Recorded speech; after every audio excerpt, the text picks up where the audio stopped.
எல்லோருக்கும் வணக்கம். Welcome to Fathima சமையல் விலாக்ஸ். இன்றைக்கி நம்ம வீடியோவில் என்ன பார்க்க போகிறோம் அப்படின்னா, தேங்காய் பால் ரசம் தாங்க. எடுத்து வச்சிருக்க பொருளை பார்த்தோன்னே கெஸ் பண்ணியிருப்பீங்க. ரொம்ப டேஸ்டியான தேங்காய் பால் ரசம் எப்படி செய்யறதுன்னு பார்க்கலாம். அதுக்கு முதல்ல ஃபாத்திமா சமையல் விலாக்ஸை சப்ஸ்கிரைப் பண்ணாதவங்க முதன்முறையாக பார்க்குறீங்க அப்படின்னா ப்ளீஸ் சப்ஸ்கிரைப் பண்ணிக்கோங்க.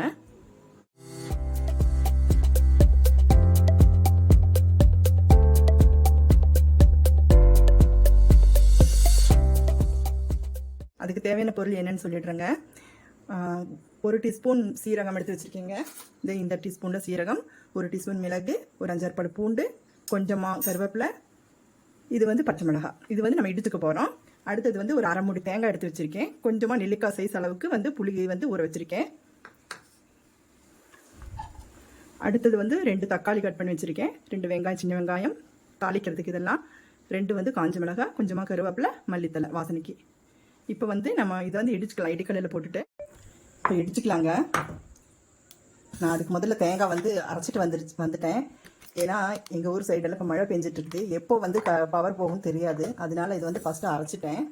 இப்போ நம்ம 1 பை 1 போட்டுக்கலாம். பாருங்கள், சீரகம், அடுத்தது மிளகு. ஏன்னா இடித்து செய்யும்போது நல்லா இருக்குங்க, சவுண்டு வரும். அதனால இடிச்சுட்டு உங்களுக்கு காமிக்கிறேன்.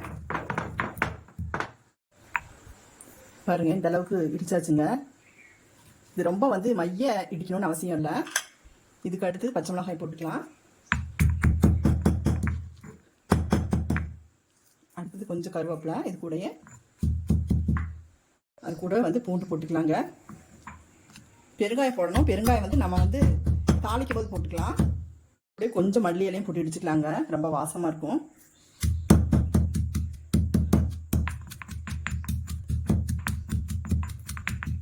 அவ்வளோதாங்க, இடிஞ்சாச்சு.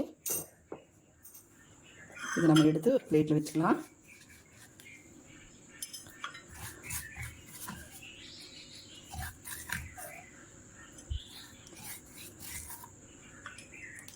பாருங்கள், இப்படி குறப்பாக எடுத்து வச்சாச்சு.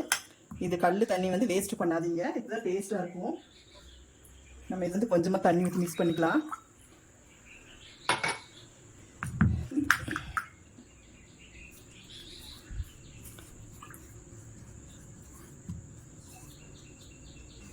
அவ்வளோதான். இது அப்புறம் ஊற்றிக்கலாம். இப்போ அடுத்தது தேங்காய் பால் எடுத்துக்கலாங்க.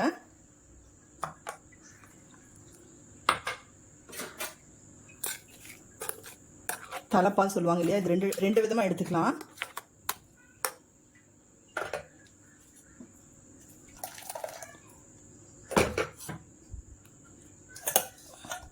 இப்போ ரசம் செய்ய ஆரம்பிக்கலாங்க. அதுக்கு முதல்ல பாருங்கள், இது தேங்காய் பால் பிழிஞ்சு வச்சாச்சு. இது முதல் பால், இது 2ஆம் பால். இது எடுத்து வச்சுருக்கோம். அடுத்தது புளி தண்ணி கரைச்சி வச்சாச்சு.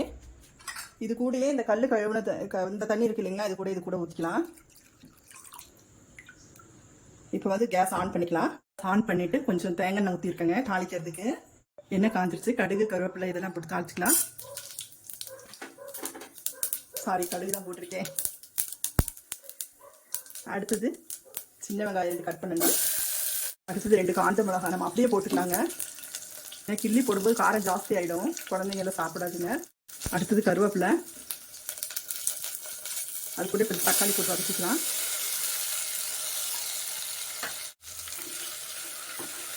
மஞ்சள் தூள் போட்டுக்கலாம். தக்காளி கூடயே கொஞ்சம் ஒரு 1/2 டீஸ்பூன் இந்து உப்பு போட்டிருக்கேங்க. நல்லா மசியிற அளவுக்கு நம்ம வதக்கிக்குவோம். நம்ம இடித்து வச்சிருக்கிற மசாலா பொருளெல்லாம் சேர்த்துக்கலாம்.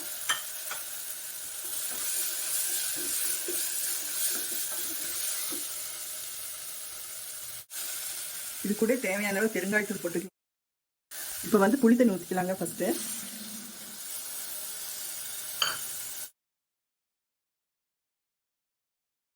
நிறைய கொதி வருது. இப்போ 2ஆம் பால் ஊற்றிக்கலாம்.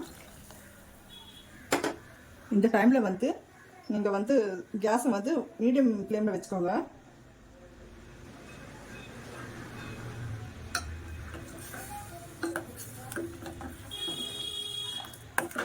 இது எதுக்காக நம்ம முதல் பால் 2ஆம் பால் நம்ம இப்படி ஊற்றுறோம் அப்படின்னாக்கா, நிறைய பேர் சொல்லியிருப்பாங்களா சொல்லலையான்னு எனக்கு தெரியலங்க. இது ஃபஸ்ட்டு வந்து பார்த்தீங்கன்னா தேங்காய் பால் எல்லாம் முதவே ஊற்றி நம்ம கொதிக்க வைக்கும்போது அது வந்து பிரிஞ்சு போன மாதிரி ஆகிடும். அதனால நல்லா இருக்காது, டேஸ்ட் மாறிடும். அதுக்காக தான் ஃபஸ்ட்டு பாலில் கொதி வந்த பின்னாடி 2ஆம் பால் ஊற்றி கொதி நிலை வரும்போது நம்ம ஆஃப் பண்ணிடணும், பபிள்ஸ் வந்தோடனே. இப்போ இது டேஸ்ட் பண்ணி பார்ப்போம். வா, சூப்பராக இருக்குது, எல்லாம் பர்ஃபெக்டாக இருக்குங்க. இப்போ வந்து இந்த ஸ்டேஜில் மல்லி இலை போட்டுக்கலாம் கொஞ்சம். பார்த்தீங்களா, பபிள்ஸ் வந்துருச்சு. இப்போ நம்ம ஆஃப் பண்ணிக்கலாம். இப்போ பாருங்கள், நான் சாப்பிட போகிறேன். எப்படி இருக்குன்னு எனக்கே தெரியல. நான் சாப்பிட்டு உங்களுக்கு நான் சொல்கிறேன். நான் வந்து இந்த அவரக்காய் பொரியலோட தான் நான் சாப்பிட போகிறேன்.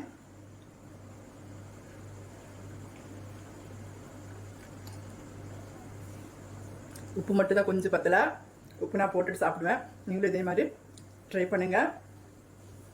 நான் இந்த மாம்பழம் வச்சு சாப்பிட போகிறேன். ஏன்னா மாம்பழம் வந்து சீசன் முடிய போகுது.